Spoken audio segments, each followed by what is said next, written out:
will provide solutions to the team members. And the third one is to bring the consistent data management capability built across WIC. Given we have other cross BUs sitting here, for example, Ecomex, Customer X, and we have New Zealand, we have Big W and other business units. So it is this is a forum where all the cross BU DMLs and the data owners, data stewards, data engineers will be brought into one place, and we discuss about the major challenges, because so far we worked on critical data challenges which are related to the data users. But going forward, our focus is to work on the critical data challenges that has been identified across WIC. So to understand what are the current challenges, I have requested all the data owners and users to provide their feedback on the challenges, and I have received that, and we discussed that yesterday. And out of four major data challenges that we identified, we could prioritize one. And I understand that it is just the beginning, but there is so much work to be done. But I feel that we started with the right focus, right understanding, and I see that we will make good progress and achieve the solutions that we are anticipated. So on that note, the WIC structure hasn't been changed in this case. So it will be held on a monthly basis for 30 minutes. And like I mentioned, all the attendees, they will be joining, and we all will be discussing. And once the data challenges are prioritized, so the ownership will be given to all the data owners, stewards, and engineers on what to do in their own respective areas. And any governance is needed, or any additional information is needed. So I'll be there, I'll be guiding them, and I'll be helping them to make that necessary progress. So that is the overall structure of the revised governance guild. So Melvin, if you move on to the next page. So I will talk about the empowered ownership and central guidance, because this is our focus here. Like I said, I'll be the central point of contact, and I'll be closely working with the WIC attendees. And once the challenges or prioritization is done, so that WIC team members will directly work with me and GDN team members to build necessary data management capabilities to help the overall WIC teams or the projects or the platforms, so that our major goal is to make sure that our WIC data initiatives are successful and it has maximum adoption. So that is our major goal, and we have taken different steps here. And this is the first skill that we have had yesterday. So I'm always open for feedback, as well as understand how best we can utilize 30 minutes of the time. So as we grow, as we mature in this space, I may revisit any challenging areas or any improvements, and I will make those changes accordingly into the Guild Forum. So any questions on this so far? Okay. Then let's move on to the next presentation. So Graham, I will hand it over to you on Trust Model. Present my screen if that's all right. Still sharing. Yep, all your screen. Okay. This is every morning we receive a note from our support team around when data is available and ready, and every morning we send them a gold safe in reply. It's sort of like a symbol of the trust of it's a sort of play on the words with safe and trusted, but it sort of gives those support team members sort of a bit of a rev up that, yeah, we are doing something safe and trusted, and it is appreciated, and I get some good feedback from that. So this is so I look after the I work in the IM space with Clinton Greer. We mainly, in my space, we're mainly dealing with the core, like the core master data and finance data. And our mantra is really to ensure that we've got that's safe and trusted data, even gold safe trusted data. And what we've been exploring is this thing called the trust model, and what we're looking at moving from and to is a more instant response to can my report be trusted today? Is it right? Is it complete? Is it accurate today? And and trying to provide a mechanism that will allow a user of a reporting data to know and have assurance that they can trust that data today. And so the problem we're trying to address is not only about dashboards or reports being trusted today, but people who are inquiring on data. Is it right today? And what's happening is, because there is a complex data lineage, there's potentially upstream data failures that impact the quality of the data.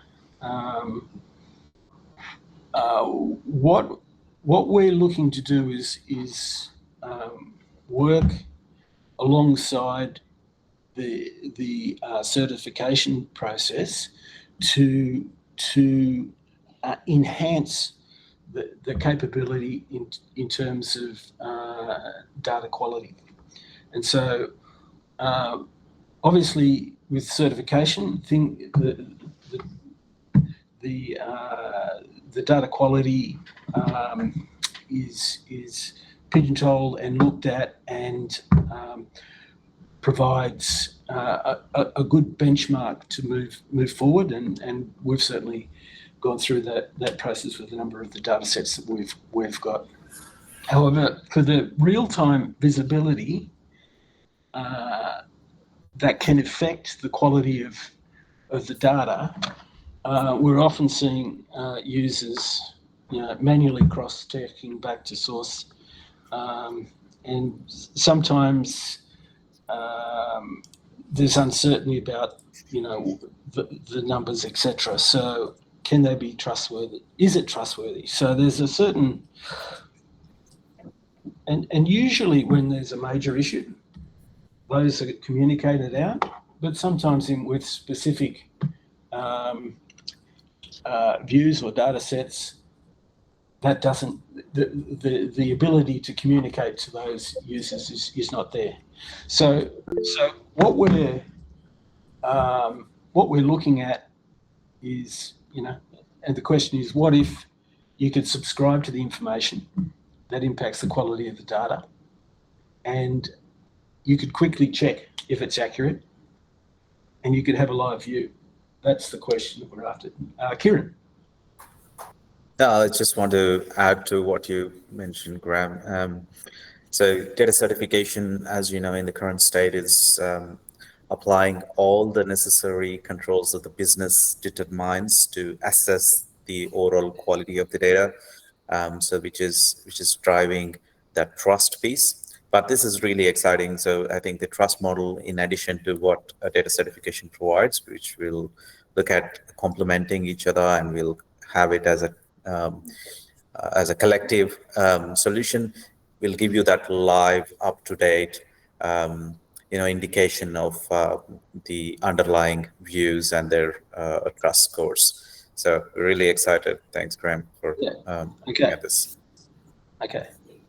Yeah, and so this is really about an early warning system, right? So it's about looking at the base data and making sure that whatever decisions are being made on that for today can be trusted, and that's what we're searching for.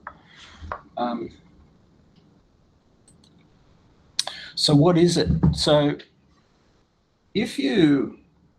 for the first time, we've been able to take a photograph of WDP, and it looks like this. It's a bit of like a data warehouse. And in the data warehouse, there's lots of tables. You can see them there. And they're structured in a way that, via some lineage, presents it in a view to the business.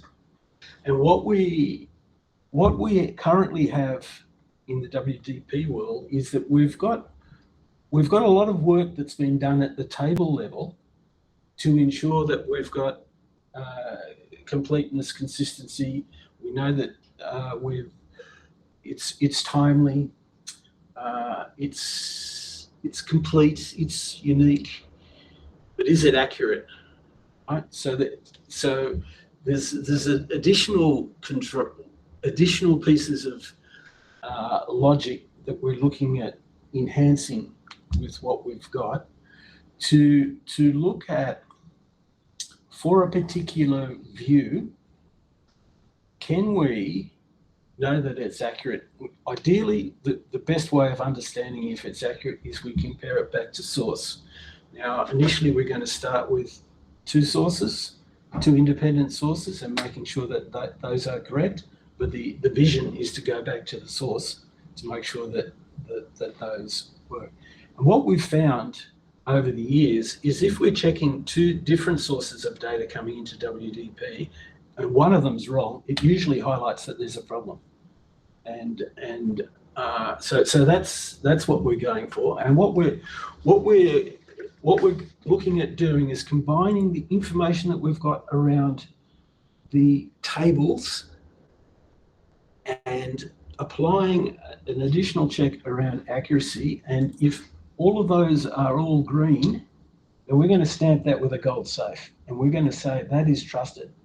And the idea is that it's an additional tool. Now, already we have a number of alerts already set up, so that what happens if there is a problem with data being loaded, there's a problem with the processing not being complete or not being timely, we've already got a system where we create a serviceware alert, and that goes to the support team, and they may pass it back to integration to go and get those issues resolved. So at a table level, yeah, that's okay. But is the data accurate? So sometimes we've got situations where we've got master data, which is not quite, there's been a failure in master data, but does that mean that the data is not accurate for today?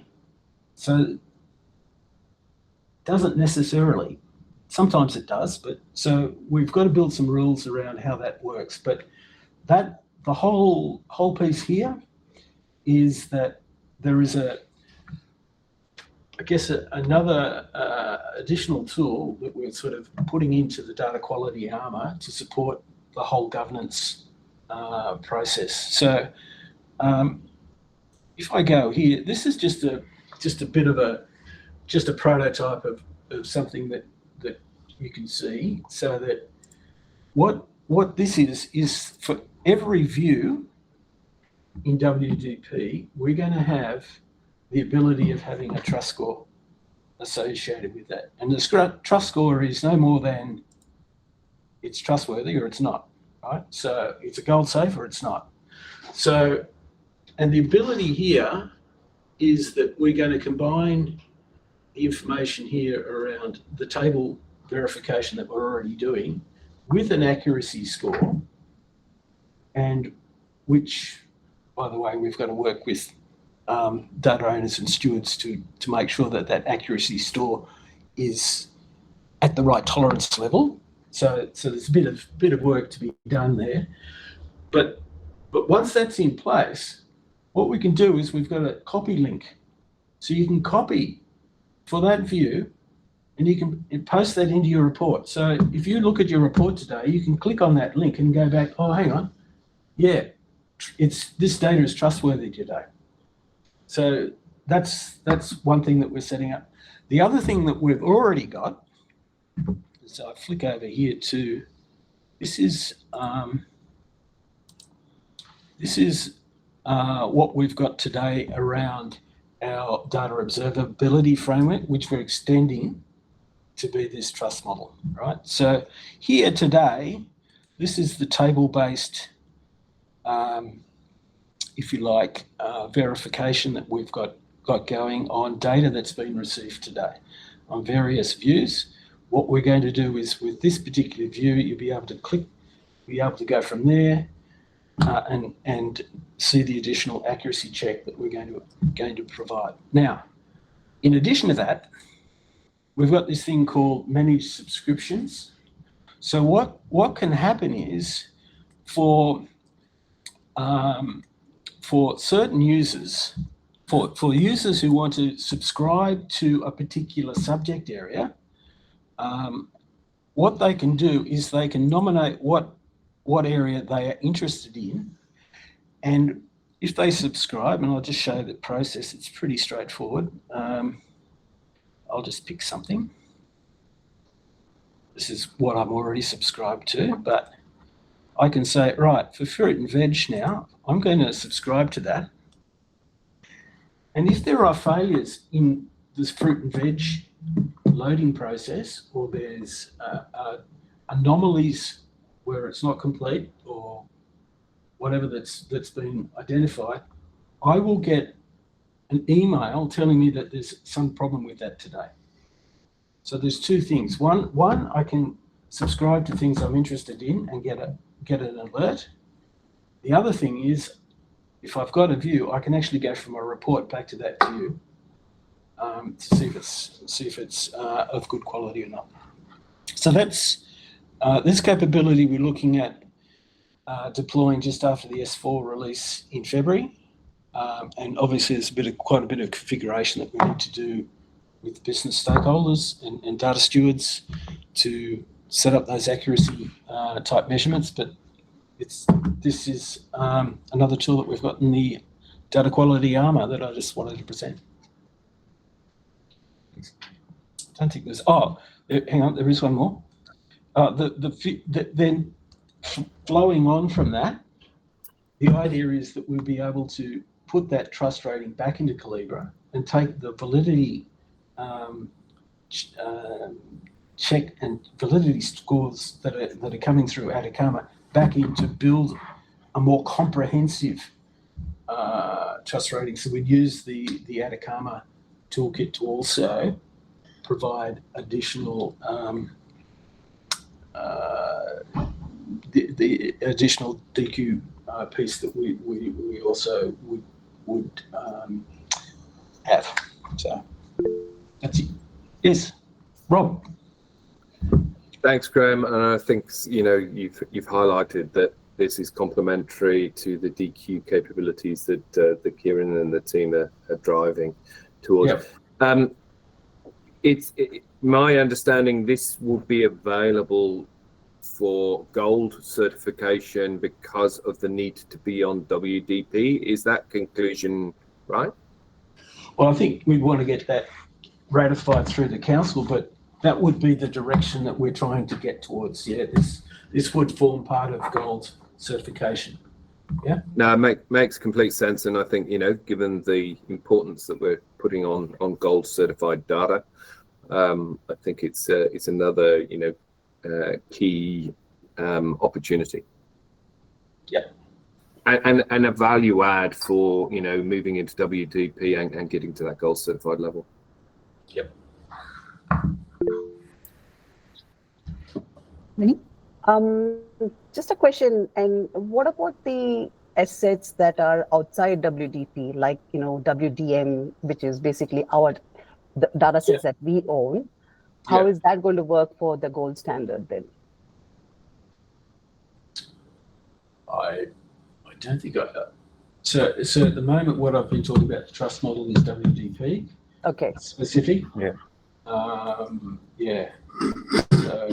So I'm just trying to say in terms of the certification, there cannot be like a criteria for the gold standard for other assets outside WDP. Is just sort of highlighting that. So one of the main criteria there, Minnie, is these the support requirements and 24/7 alerts and monitoring. So all those capabilities and the service model only comes with the assets on WDP, because there is a team that's looking at any alerts, issues, and they fix these issues on the fly. So for all the gold assets, we have mandated that they should be on WDP because WDP has that support network, support capability available. So for BU managed assets, most of the cases we have not seen that 24/7 monitoring or kind of a fixing process. So we got to see how. I don't know if we can still meet those requirements. Yeah, I think maybe this is a conversation we can have later, Yeah. outside this, because we do have data engineers who are looking at some of the our GCP projects. So maybe a conversation we can have later. Yeah. Sure. And just to add, I mean, I think it's really important to recognize that when we think about finance, there's a relationship to the operating rhythm of our business. So finance own information that drives the daily performance reporting that goes out to a very, very wide audience. And there are penalties to certain support teams if we don't actually meet service level agreements. So this really kind of supports extending a capability that is already in place for certain metrics, but actually we want to widen the net. And as we transition to S4, which is scheduled for next month, that source to target reconciliation and accuracy capability is going to be further enhanced. And this is a really strong pathway for building trust in data, where users can actually revert to a dashboard that gives them confidence that all of the key criteria, including the validity tests that we talked about that Atacama does, but in isolation of each other, they really don't mean a great deal. But together, they're incredibly powerful to kind of directing a level of confidence that this can be used for decision making with an enormous level of confidence. Safe. There we go.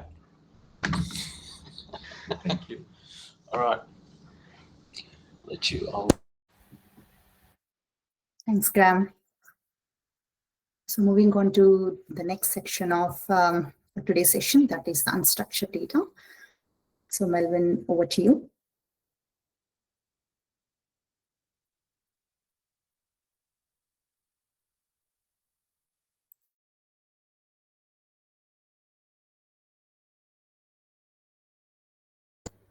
Yeah. Sorry, I didn't realize that you were going to be presenting next, so I put us on mute. I was trying to be helpful. No worries at all. Yes, so like I'm really happy to have this opportunity to share the work that GDM do on unstructured data management framework. So the objective of this framework is pretty much to provide guidance, best practice. So much for like a blueprint, basically, on unstructured data management. So it is aligned to the larger group data management framework. So it extending the core principle to deep dive into the governance and lifecycle of the unstructured data. So maybe just to start the conversation, probably like this has been discussed before. It has been has been raised before. Like I just wanted to know what is unstructured data, like just for the participation. If you could like give a thumbs up if you're clear about what is unstructured data, so that at least I know like what is the current understanding of unstructured data. See, like got number. We have a 32 participation here at the moment. So let's see how many thumbs up that we have at the moment. So I can see what like 7, 8, 10. Wow, that's getting more and more. Okay, that doesn't count, by the way. Yeah, I would say probably like 80% of us know what is unstructured data. So for me, like to more like I'm more on the practical point of view, to my understanding, throughout my data experience or my data journey, understanding of unstructured data is pretty much anything that is not in database, basically. So anything that is not in relational database in table format. So things such as like text document, PDF, email, images, audio, and videos, they are unstructured data. So what is the opportunity and why we are going after this unstructured data? Why we need to do an specific unstructured data management framework? Why can't we just use the existing group data management framework? So to answer that, the opportunity and what we are going after it is because of the era of AI. I think that since 2022, when people are start using ChatGPT, we all know it that AI has a lot of potential. It's pretty much a big disruption. So with AI, the expectation of corporations such as Woolies is to increase productivity and also to enhance innovations. So, and how does it get to do with unstructured data? Well, with AI, estimated 80% of data used to train AI models coming from unstructured data. Yes, so this is why we're doing this framework. So what are the challenges of unstructured data poses compared to the traditional structured data? How do we effectively catalog and discover insight within vast unorganized data set? When we said catalog, it's about sharing of data. When we chat about inventory, it's about like understanding what we actually have. So those are the the difference between catalog and inventory. In terms of security and privacy, how can we mitigate risks when sensitive information is hidden within scattered PDF, images, and email? More importantly, how do we safeguard our data in intellectual property as AI agents begin to autonomously crawl and process our internal files? Data quality for AI. In the era of AI, how do we ensure the accuracy and reliability of the unstructured data they consume? Graham just mentioned about lineage, about the trust. This is similar things on unstructured data.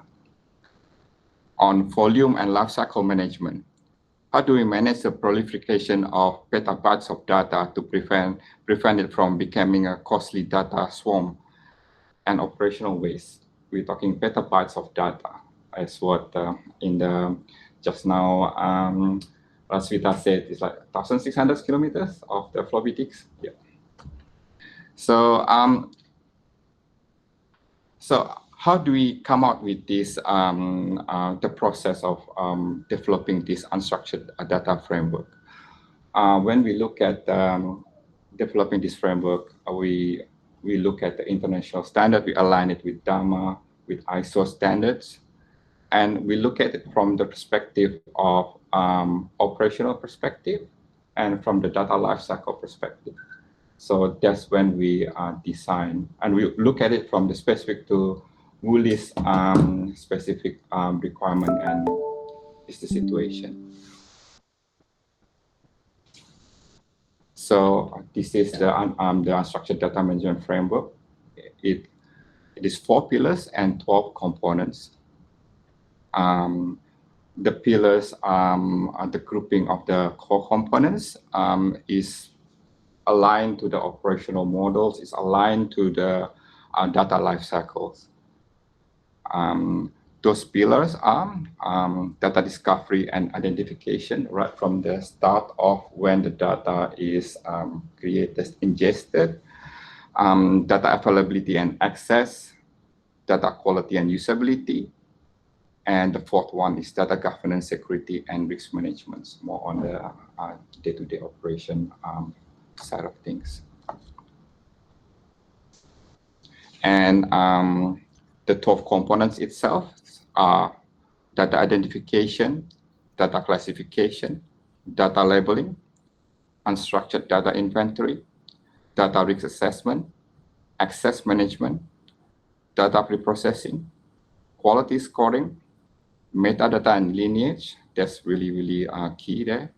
Ownership, data retention and storage, monitoring and detections. So I now go into Melvin? Yes. Can I make a suggestion? Because I think that this is probably a far too detailed set of slides, and I think we're probably going to lose a few people if I can suggest that. Perhaps if I can put you on the spot, what's your sort of next steps? How are you going to, just for visibility in terms of overall approach? If you go back a slide, if you don't mind. Sure. This is great, and I think, you know, for everyone's visibility, I think the last 3 or 4 meetings I've had with John Hunt, he's always brought up unstructured data, so I think it's very much front of mind for the objectives that you outlined earlier. But Melvin, what's the next steps from your perspective in terms of finalizing this and making it more real? The next step, as suggested by Lana, also is to go to DGC to get it endorsed. That will be the next step. So like the presentation is for socializing with the greater Woolies team. Yeah. And after that, we going for endorsement to DGC. Fantastic, and I think I'd agree there. I think we need some working sessions to get some others to provide input into this, but this is a cracking start, so thank you for that. Thank you all. So yes, I'll hand it back to you, Asvita. Thanks, Melvin.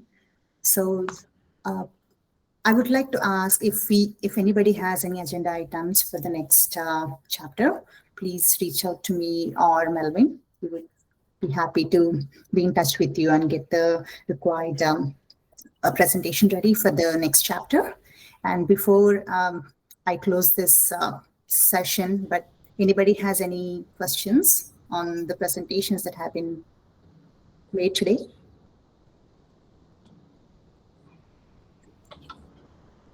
If not, I would like to thank Rob for giving me this opportunity to host the first data chapter session, Rob. And thank you to all the attendees and the presenters. And special thanks to Melvin for getting this pack ready on time. Really appreciate your efforts on it. And thanks for the call out, Christina, for Jared, Nikki, and Arden. Glad things are going well. Cheers, everyone. Thanks, Rosita. Thank you. Appreciate it.